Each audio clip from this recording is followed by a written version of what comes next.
श्री हरिवंश मित्रों, दुखों से मुक्ति का मार्ग। यदि आपने स्वयं भजन नहीं किया तो कोई भी आपके दुखों का नाश नहीं कर सकता। ऐसा कोई नहीं है कि आपका जो दुख है वो ना ख़त्म कर दे। अगर आप पाप कर रहे हैं, गलत कर्म कर रहे हैं और आप सिर्फ वही कर रहे हैं और भजन नहीं कर रहे हैं और अपने पाप कर्मों को नहीं छोड़ रहे हैं, तो आपको दुखों से कोई नहीं बचा सकता। गीता में भगवान अर्जुन से कहते हैं, तुम अपने मन और बुद्धि को मुझ में ही स्थिर करो, इसके बाद तुम मुझ में ही निवास करोगे, इसमें कोई संशय नहीं है। सदैव मेरा चिंतन करो, मेरे भक्त बनो, मेरी पूजा करो। अपने मन और शरीर को मुझे समर्पित करने से तुम निश्चित रूप से मुझे प्राप्त करोगे। राधा राधा का जप समस्त दुखों का नाश करने में सक्षम है।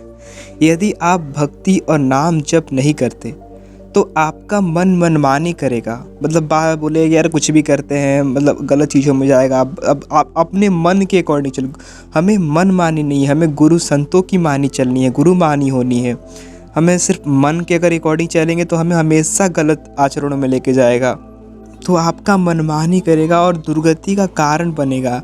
आजकल लोग पैसे, पद और अधिकार के मद में गलत आचरण जैसे मांस, मदिरा सेवन, जुआ, व्यभिचार, चोरी और हिंसा में लिप्त हैं। जिसको देखो आज मांस खा रहा है, व्यभिचार कर रहा है, किसी का धन हड़पने का सोच रहा है, जो निश्चित रूप से नरक की प्राप्ति का कारण बनते हैं। नरकों में जीवात्मा को भयानक से भयानक कष्ट दिया जाता है। अनेकों नरक होते हैं। बहुत ज़्यादा कष्ट मिलता है। अगर आप बचना चाहते हैं तो भगवान का नाम जपें और बुरे आचरण ना करें। हमें यह मनुष्य शरीर दुर्गति से बचने के लिए मिला है, तो भोगों की ओर भागता है। मन केवल दुख और चिंता को बढ़ाता है। नाम जप और प्रभु का आश्रय लेने से ही शांति और सुख प्राप्त हो सकते हैं।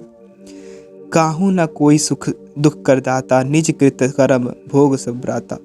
रामचरितमानस में कहा गया है कि कोई किसी को सुख दुख देने वाला नहीं है, सब अपने ही किए कर्मों का फल भोगते हैं। आपके कर्म प्रबल हैं और यदि आप नाम जप नहीं करते तो वे दुख का कारण बनेंगे। इन अशुभ कर्मों को केवल भगवत स्मरण और नाम जप से ही नष्ट किया जा सकता है। इसका कोई अन्य उपाय नहीं है। यदि आप दान पुण्य करते हैं तो आपके शुभ कर्म बनेंगे। आप सोचेंगे कि यार मैं तो दान पुण्य करके इसका पाप कर्मों से मैं मुक्त हो जाऊंगा, बट ये सिर्फ शुभ कर्म है, इससे पापों से मुक्ति नहीं हो सकती। और यदि आप पाप करेंगे तो अशुभ कर्म बनेंगे। आपको इन दोनों का फल भोगना होगा। आपके शुभ कर्म अशुभ कर्मों का नष्ट नहीं कर सकते। केवल नाम जप ही आपको शुभ और अशुभ कर्मों को मिटाकर आपको जीवन मुक्त बना सकता है और परम सुख प्रदान कर सकता है। बुरे आचरण ना करें, जितना संभव हो नाम जपें और अच्छे आचरण अपनाएं, अच्छा व्यवहार करें, सकारात्मक विचार रखें और दूसरों को सुख पहुंचाने की प्रयास करें। इससे आपको शांति प्राप्त होगी। और सबसे महत्वपूर्ण है कि आप प्रभु का आश्रय लें। भगवान से विमुखता ही शोक, चिंता, भय और अशांति का कारण है। अगर हम भगवान से विमुख हैं, भक्ति नहीं कर रहे हैं, नाम जप नहीं कर रहे हैं, तो वही सबसे ज़्यादा कारण है कि हम परेशान रहेंगे, चिंतित रहेंगे, भय डरेंगे। जो व्यक्ति भगवान के सम्मुख है वह निर्भय, निश्चिंत और निशोक होता है। सन्मुख होई जीव मोहि जाभी, जन्म कोटि अगनासी तबहि। रामचरितमानस में कहा गया है, जैसे ही जीव मेरे सम्मुख होता है वैसे ही उसके करोड़ों जन्मों के पाप नाश हो जाता है। भगवान का जो भी नाम आपको प्रिय हो, जैसे राधा, राम, कृष्ण, हरि आदि, आपको जो भी प्रिय लगे उसका नियमित रूप से जप करें।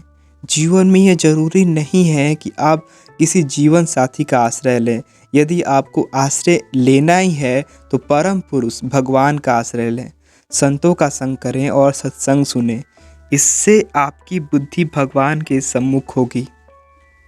मैं उन परम प्रभु श्री हरि को सादर प्रणाम करता हूँ, जिनके पवित्र नामों का सामूहिक जप कीर्तन से समस्त पाप नष्ट हो जाते हैं तथा जिनको नमस्कार करने से समस्त भौतिक कष्ट दूर हो जाते हैं। भगवान की शरणागति बिना संतों की कृपा के नहीं होती। साधु समागम प्राप्त होने का अर्थ है कि भगवान की कृपा आप पर हुई है। भगवत कृपा से ही संत मिलते हैं और संतों से ही भगवत कृपा का अनुभव होता है। हे हनुमान, अब मुझे विश्वास हो गया कि श्री राम जी की मुझ पर कृपा है, क्योंकि हरि के कृपा के बिना संत नहीं मिलते। बड़े भाग पाइब संतसंगा, बन ही प्रयास होई भवभंगा। बड़े ही भाग से सत्संग संतों का सानिध्य की प्राप्ति होती है, जिससे बिना परिश्रम किए जन्म मृत्यु का चक्र नष्ट हो जाता है। डिप्रेशन का मूल कारण, आप डिप्रेशन में तब तक बाहर नहीं निकल पाएंगे जब तक आपके अशुभ कर्म नष्ट नहीं हो जाते। यही इस समस्या का मूल कारण है। अपने अशुभ कर्मों को नष्ट करने के लिए भगवान का शरण लें और उनका नाम जपें। बिना नाम जप किए किसी का कल्याण संभव नहीं है। सौरधर्मान प्रतिज्य माम एकम शरणम व्रज, अहम त्वम सर्व पापोभ्यो मोक्षयिष्यामि मा शुचः। सब धर्मों का त्याग कर तुम एक मेरी शरण में आओ, मैं तुम्हें समस्त पापों से मुक्त कर दूंगा। तुम शोक मत करो, नाम जप करें और बुरे आचरणों से बचें। अगर आपको ज्ञात है कि आप गलत कार्य कर रहे हैं तो उनका त्याग करें, यही साधना है। बुरे आचरणों का त्याग करें, नाम जपें और अपने कर्तव्य, व्यापार, नौकरी आदि का पालन करें। इससे आपको शांति प्राप्त होगी। भगवान की शरण लिए बिना शोक, चिंता और भय समाप्त नहीं हो सकते। भगवान का नाम जप ही आपको परम शांति और आनंद प्रदान करेगा। जय श्री राधे।